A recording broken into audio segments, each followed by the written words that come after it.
समझ में नहीं आता है। राइट टाइम आएगा, उनको भी समझ में आएगा। आपका और मेरा काम है, काम करते जाओ, आगे बढ़ते जाओ, कर्मा करते जाओ, आगे बढ़ते जाओ, कर्मा करते जाओ, आगे बढ़ते जाओ। कर्मा के अलावा कुछ नहीं मेरे दोस्तों। तब मुझे समझ में नहीं आया, बट थैंक्स गॉड, उस इंसान को मिलवाने के लिए वो हर दिन मेरे घर पे आते थे। मैं घर पे कभी नहीं मिलता था। सुबह अर्ली मॉर्निंग 6 o'clock निकल जाता था घर से, और रात को 11 बजे, 11:30 बजे आता था। और वो बंदे की मुझे बहुत अच्छी चीज क्या लगी पता है? वो उनके सिस्टर के साथ मेरे घर पे आते थे। उनकी शादी नहीं हुई थी, उनके सिस्टर के साथ मेरे घर पे आते थे। मेरे घर पे बैठते थे, संजय भाई है, हम उनके फ्रेंड हैं। मेरे घर वाले बोले कि अब आप आज तक तो आपको देखा नहीं। बोला हम कल ही मिले थे, हमें एक चीज उनको दिखानी है। बार बार बार बार वो आते गए, मैं मिलता नहीं था। एक बार मेरे पापा ने बोला मुझे कि भाई साहब, वो कितनी बार आते हैं, एक बार तुम मिल लेना उनको। क्योंकि जब वो संडे आते थे ना, तो संडे में कहीं गुल्ली लगा के चला जाता था घर से, मुझे पता था ये आएगा। और आप सोचो सही, मेरे पास रेंजर साइकिल लेने के लिए तब पैसे नहीं हो रहे थे। मेरे पापा के पास भी रेंजर साइकिल लेने के लिए तब पैसे नहीं हो रहे थे मैनेज। मेरे फैमिली के इनकम से हम नई साइकिल जल्दी ले ले ऐसा सोच भी नहीं रहे थे। क्योंकि घर का रेंट भरना, घर चलाना, बाकी एजुकेशन का फीस लगाना, और ये सब में हम नहीं सोच रहे थे। बट मेरे पापा ने एक बार बोला कि तू एक बार जाके देख ले। मैंने 4400 रुपया, 4400 अरेंज करके रखे हैं। मैं बोला क्या बात है पापा, बाइसिकल लेनी वो पहले करो ना। उस दिन से वो बात भी समझ में आएगी, आ गई, जब सामने वाले की नीड आपको समझ में आ जाए और आप वो चीज उनको दे दो, तो तब 4400 अरेंज हुए, तो आज 3 लाख भी अरेंज हो सकते हैं। Hello everybody.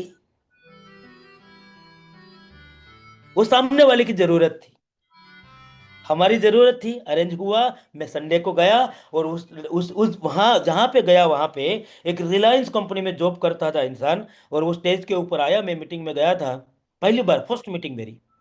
वो स्टेज के ऊपर आके वो बोलते हैं कि my self so and so. कल ही मैंने उस बंदे से बात किया, my name so and so, मैं रिलायंस कंपनी में जॉब करता था। मैं बोला करता था का मतलब क्या हुआ? 20 साल पहले की बात, आप सोचो तो सही। और तब तो रिलायंस में जॉब के लिए लोग लाइन पे खड़े रहते थे। मुझे बात समझ में आई कि मुझे चाहिए वो यहां मिल सकता है। उस टाइम पे मैं उस मार्केटिंग में कूद गया, डायरेक्ट सेलिंग में कूद गया, और तब से आज तक एक्सपीरियंस करता गया।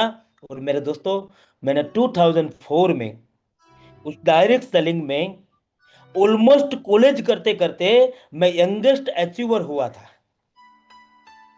और उस टाइम पे मैं घाटकोपर में इवेंट लेने जाता था मुंबई में।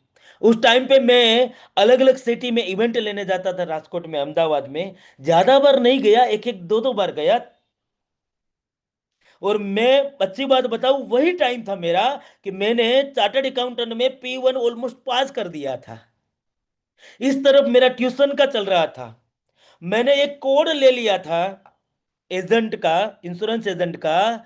और मेरी लाइफ ऑलमोस्ट सेट हो रही थी। और साथ साथ में मैंने साइबर कैफे ओपन कर दिया था। और उस टाइम पे साइबर कैफे का क्रेज था, पता है आपको, है ना? उस टाइम पे मैंने साइबर कैफे ओपन कर दिया था, और वो मेरा साइबर कैफे कंटिन्यूसली चलता रहता था, सुबह 8 बजे से रात को 3 बजे तक।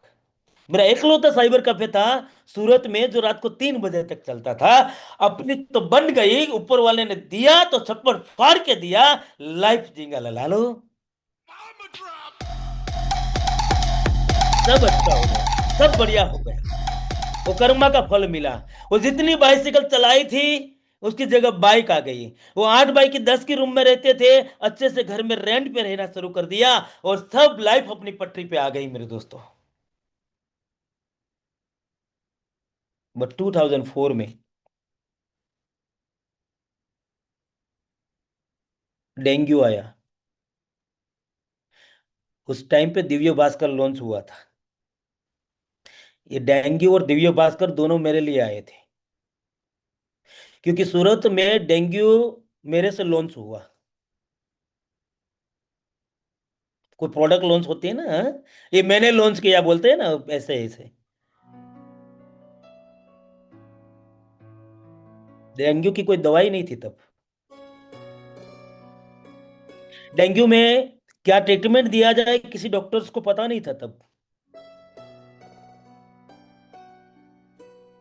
और सारे जो भी एक्सपेरिमेंट करने थे उसके लिए मैं अकेला था, क्योंकि दिव्य भास्कर वालों ने दे दिया था न्यूज़पेपर में कि सूरत का फर्स्ट केस डेंगू का। प्राइवेट हॉस्पिटल में गया, 3 दिन के बाद वहां पे म्यूनिसिपालिटी वाले आए, ये मेरा केस है, ये हमारा केस है। प्राइवेट वाले बोले, मैं बोले नहीं नहीं ये हमारा केस है। मुझे समझ में आया। मैंने बोला जिसका भी केस हो मुझे इस दुनिया में केस की तरह रखना है, क्योंकि दवाई नहीं थी वो तो पता चल गया था। दर्द उतना हो रहा था कि मैं बेड से उथल पुथल कर रहा था। मेरे दोस्तों उसमें मैं 6 मंथ तक बीमार रहा। 6 महीने की इलनेस आ गई।